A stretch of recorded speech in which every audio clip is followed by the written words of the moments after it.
Terima kasih untuk kehadirannya. Malam ini kita mau bicara pertama tentang Muara Bendera, tentang lutung di Muara Bendera. Dan kedua tentang Muara Gembong. Karena yang kalau kalau masih ingat waktu 10 tahun lalu begitu selesai dari Rangas Dengklok ke Batu Jaya, lalu kita istirahat di di Kecamatan Muara Gembong ya. Dan di situ Haposan presentasi kan, presentasi pengalaman dia tentang eksplorasi minyak dan gas di daerah cekungan Jawa Barat itu. Nah, presentasi itu kita kembangkan lagi. Hari ini dia nggak bisa datang karena dia sedang di rumah sakit di Penang. Semoga cepat sembuh, San. Hmm. Tapi saya lanjutkan yang sudah dia tulis. Jadi 45 menit pertama untuk Agus yang akan bicara tentang lutung di Muara Gembong, dan yang 45 menit berikutnya untuk saya yang akan bicara tentang cadangan migas di cekungan Jawa Barat. Agus sangat dikenal di kalangan pelari-pelari senior karena dia bukan hanya pelari senior tapi juga perenang senior.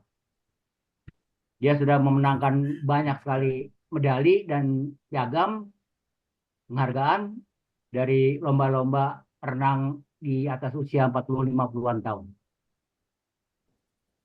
Oke Gus, mulai saja. Jadi sebelumnya terima kasih dulu juga nih punya kesempatan juga pada saat kita eh, sama siapa lagi ya juga Ito Rondang PhD yang sudah ngasih gambaran mengenai lutung dan jalan juga ke lembaga apa Kementerian Lingkungan dan Kehutanan. Jadi eh, judul ini adalah ada apa dengan lutung Jawa di Muara Bendera. Sebetulnya tujuan kita di Muara Bendera itu kan hanya nanam mangrove. Jadi belum belum ada kepikiran lutung. Kenapa ada lutungnya ini? Belum ada kepikiran sama sekali. Jadi kita ke Muara Gembong tujuannya nanam uh, mangrove yang kita sudah tahu banyak kegunaannya mangrove, dan ini lokasinya Muara Gembong itu dari Jakarta Istana Negara itu kata Bung Iwan itu hanya 37 kilometer Iwan ya. Ya. Dan tapi keadaannya sangat menyedihkan juga gitu loh keadaan. Oh, ini kecamatan, jadi Muara Gembong itu kecamatannya, jadi Muara Bendera itu nama di muaranya itu karena perahu-perahu banyak bendera. Desanya itu sih desa Pantai Bahagia. Pantai Bahagia. Itu ada beberapa kecamatan. Nah, ini kalau dilihat hutan mangrove dari Sungai Citarum yang kita susurin dari Rengas Dengklok itu kelihatan, itu kalau dari boot kita sih nggak terlalu kelihatan bahwa memang rusak dan sebagainya karena di belakang pinggiran inilah yang nantinya yang rusak parah bener jadi tambak dan sebagainya, jadi deforestation mangrove-nya itu. Nah, ini lokasinya kita lihat. Jadi di seberangnya anak Sungai Citarum itu sudah disiapkan dengan komunitas lokal di situ yang namanya ILKL. Itu 1973 batang rhizopora. Ini lokasi program rehabilitasi mangrove-nya dari Portugal. Saya lupa, nggak tahu siapa yang sponsor dulu sehingga menyediakan 1973 batang rhizopora jenis dari mangrove-nya itu ya. Cuma yang jelas kita kerjasama dengan ILKL, itu konsulat relawan lingkungan hidup di sana. Jadi dia LKL itu singkatan dari Lembaga Kajian Advokasi Informasi Lingkungan Hidup. Dia yang memfasilitasi kita mulai dari pembibitan sampai lokasinya juga pilihkan.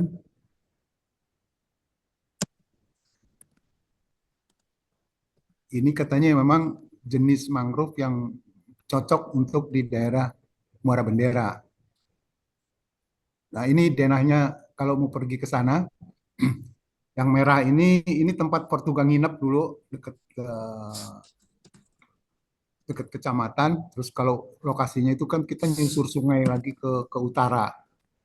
Ini mungkin Pertamina Pondok Pondok Indah, nanti mungkin Bung Iwan bisa atau Haposan mungkin ya membahas juga ini daerah-daerah penghasil minyak ini. Ya, Tengah, terus Pertamina Pantai Mekar itu ada Pertaminanya. Oke.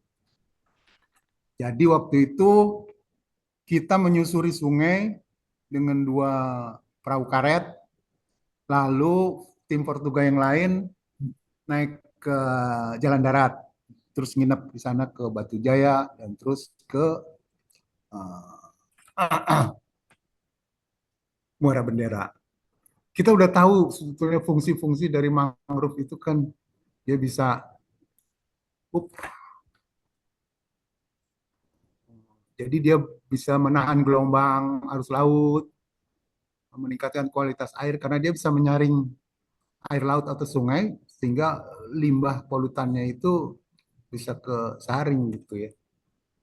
Jadi memang kegunaannya itu udah banyak dah di literatur, dan itu tempat biota seperti ikan, kepiting, udang, burung itu kan bisa keanekaragaman hayati ini penting untuk menjaga keseimbangan ekosistem laut dan mendukung mata pencaharian masyarakat pesisir.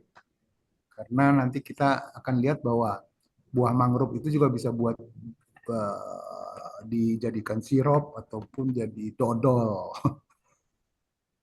Juga mangrove bisa jadi carbon capture ya, dari atmosfer sehingga membantu mengurangi emisi gas rumah kaca dan memerangi perubahan iklim. Nah, ini gambarannya abrasinya di muaranya itu yang di sebelah kanannya itu nanti yang akan ditanam penanaman oleh Portugal. Jadi betapa rusaknya ini sebetulnya kan dulu-dulunya harusnya mangrove semua ya di pesisir itu. Cuma karena dulu baru rame-ramenya tambak udang dan sebagainya, terus akhirnya tapi banyak yang rugi atau gimana ditinggalkan karena mungkin keamanan dan nggak terjamin atau gimana, nggak tahu saya itu. Jadi nah ini yang di lingkar merah itu sama Bung Iwan itulah yang kita tanam itu. Nah menurut ini kan keadaan di tahun 2013. Nah kemarin ini harusnya kalau kita punya sekarang ini punya foto satelit mungkin ini udah berubah karena ternyata kan bukan hanya kita aja yang melakukan penanaman mangrove. Nanti mungkin kita putar itunya ada videonya yang kemarin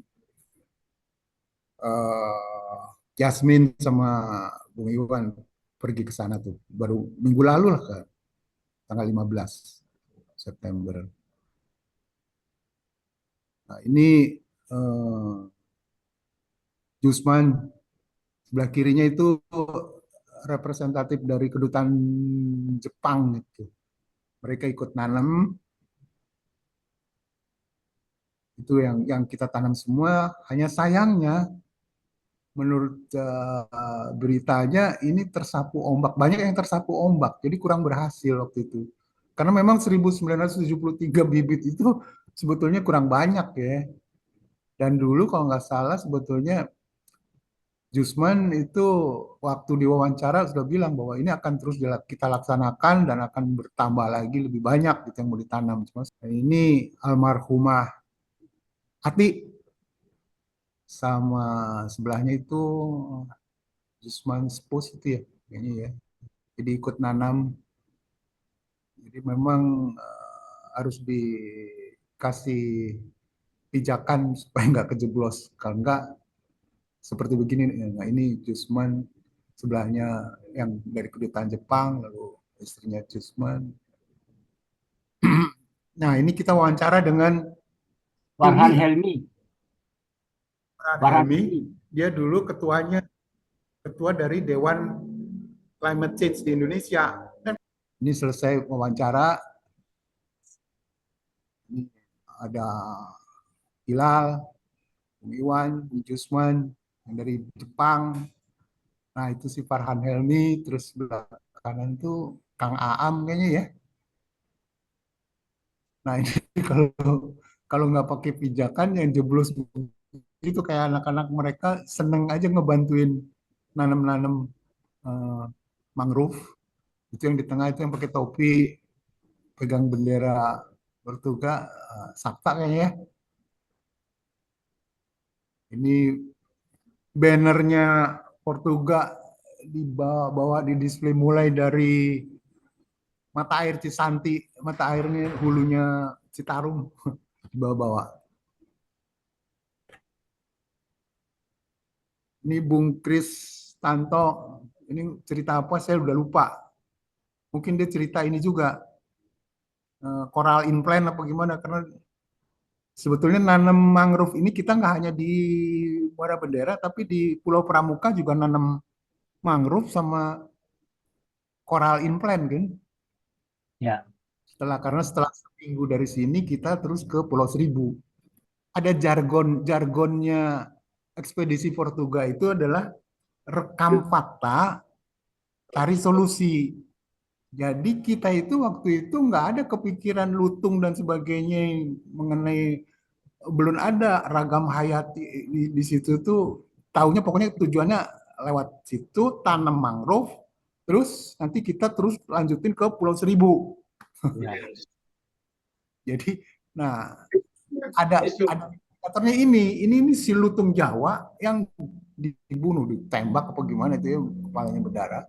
Nah disitulah kita banyak dapat cerita ini sebetulnya jadi endangered species karena banyak diburu rupanya entah itu diambil kulitnya yang bagus atau dagingnya juga atau dijual belikan karena untuk peliharaan yang sebetulnya nggak boleh ya.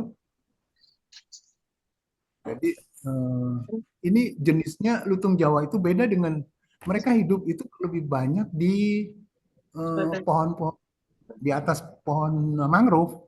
Beda dengan monyet yang geragas. Ini monyet geragas nih. Kalau ini kalau lapar mereka berani masuk ke rumah-rumah penduduk. Nah, tapi kalau si lutung Jawa dia itu ada pemalu juga. Ini induknya ini dia baru ngasih makan ke anaknya. Jadi dia makannya itu juga buah buah mangrove. Jadi kalau habitat mangrove-nya berkurang dan sebagainya, tentu yang tempat cari dia makan juga akan sulit ya.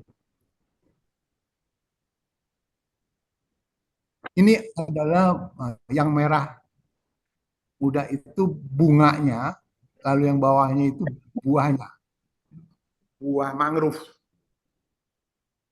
Jadi itulah yang dimakan oleh lutung Jawa. Tapi sekarang ini juga masyarakat sekitar bisa memanfaatkan walaupun mungkin jenis yang mangrove lain saya kurang tahu yang dibilang pidada itu dijadikan dodol. Ini Jasmine sama Bung Iwan minggu lalu nih ke Muara Gembong ketemu ini apa konter nih jual mangrove pidada dari bikin dodol sama ini sirup bahkan dibikin ada jusnya juga. Wah, Jadi jusnya enak banget. oh kan saya malah belum ngericipin. Jadi ya kalau dulu-dulu mungkin cuma jadi arang mungkin kayu-kayu apa mangrove-nya itu ya nggak terlalu berharga jadi arang pada saat mereka pembabatan bikin tambak deh. Ini kita lihat diperkirakan ini 50-an meter ya Wan ya dari sini ke sini. Iya, iya. Sekitar 50 meter nih di ujungnya nih. Terus sekarang ini di sini sudah mulai banyak ke mangrove-nya keisi karena bukan hanya kita aja, kita mungkin mengawali aja, mungkin men-trigger supaya karena setelah kita tuh ternyata banyak yang mereka entah itu CSR Pertamina atau mana itu nanam mangrove. Cuma tetap aja mungkin kan nggak se nggak sesuai dengan mungkin dengan tempat habitatnya si lutung, karena itu susahnya itu kalau musim hujan di sana itu banjir, karena ya mungkin harusnya kalau ada hutan mangrove-nya itu kan bisa ketahan dan sebagainya, tapi kan sudah rusak lah pokoknya di sana ya hutan mangrove-nya, sehingga kalau hujan musim hujan banjir, tapi musim kemarau kering.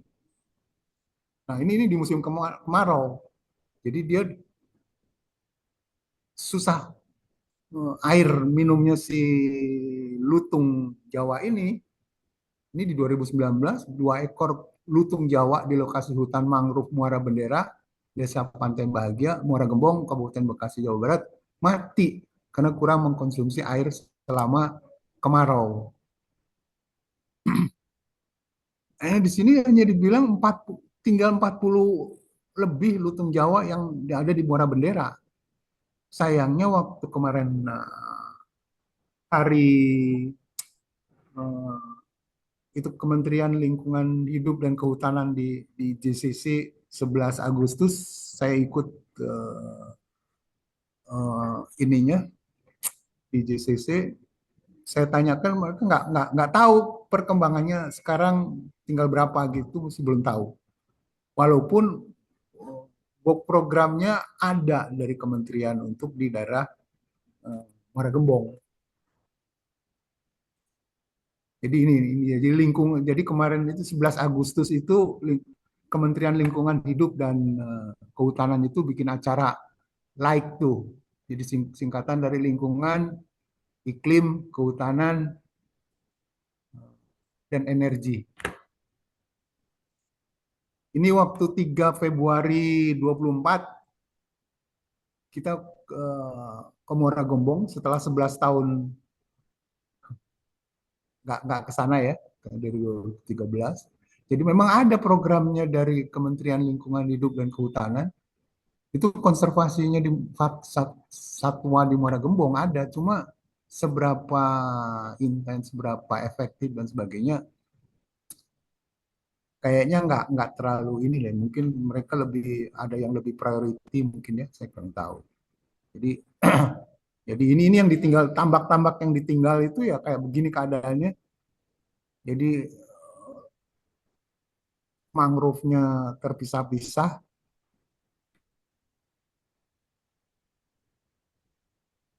sebagian repot juga kan kalau buat lutung Jawa, kalau keadaannya dia untuk nyebrang atau bagaimana gitu, cari makannya kalau berpindah akan sulit. Ini 3 Februari 24 ya. Nah, ini itu yang tadi masalah susah air di musim kemarau. Ini si Pak Kurtubi ya kalau salah namanya ya.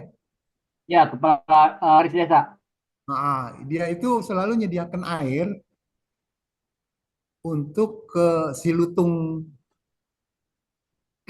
supaya dia bisa minum air. Jadi terus ditaruh di ketinggian tertentu, diikat gitu, sehingga diharapkan si lutung itu nanti kalau sudah nggak ada orang dia turun ke sini nyari airnya minum.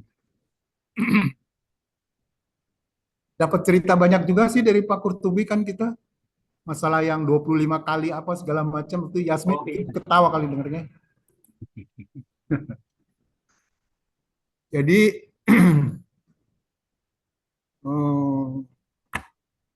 jadi ini deforestasinya itu terlalu ekstrim ya, sehingga karena adanya tambak dan pemukiman di Muara Bendera, sehingga mengakibatkan dampak negatif pada kelangsungan hidup. Perburuan liar tadi kan ada ya, diambil dagingnya, kulit, dan dijadikan hewan peliharaan, itu juga berkontribusi pada penurunan populasinya. Lalu isu pencemaran air dan udara dari aktivitas manusia sekitar hutan mangrove juga mengancam kehidupan lutung Jawa.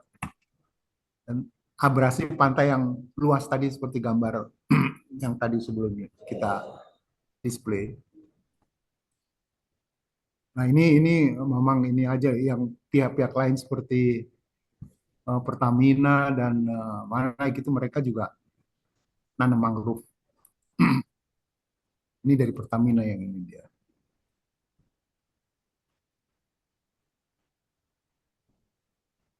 Jadi simpulannya ya upaya konservasi sudah dilakukan sejumlah pihak oleh masyarakat lokal. Selain itu ada yayasan NGO ya, seperti Yayasan Kehati, Burung Indonesia, untuk melatih patroli hutan, untuk melindungi hutan mangrove dan lutung Jawa. Juga ada WWF Indonesia yang bekerja untuk meningkatkan kesadaran tentang pentingnya hutan mangrove melalui sistem pendidikan dan kampanye publik. Juga masa depan habitat lutung di Jawa, lutung Jawa di Muara Bendera sangat bergantung sekali pada keberhasilan upaya konservasi yang berkelanjutan dan terintegrasi. Di mana konservasi ini harus fokus pada